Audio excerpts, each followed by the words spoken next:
জানি শব্দ শুনেই বুঝতে পেরে গেছো নিশ্চয়ই কতটা ক্রাঞ্চি আর কুড়মুড়ে এটা হয়েছে।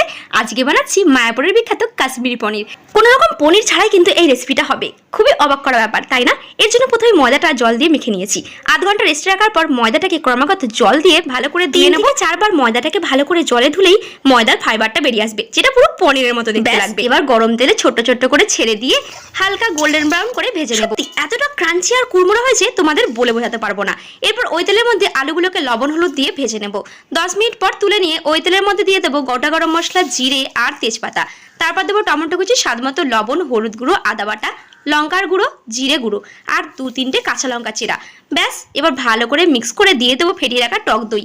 আবারও 2 মিনিট নেড়ে ছেড়ে দেবো স্বাদ মতো চিনি, ভেজে রাখা আলু। এরপর 2 মিনিট নেড়ে ছেড়ে জল দিয়ে দেবো। জলটা ফুটে গেলে ভেজে রাখা ময়দার পনিরগুলোকে দিয়ে দেবো।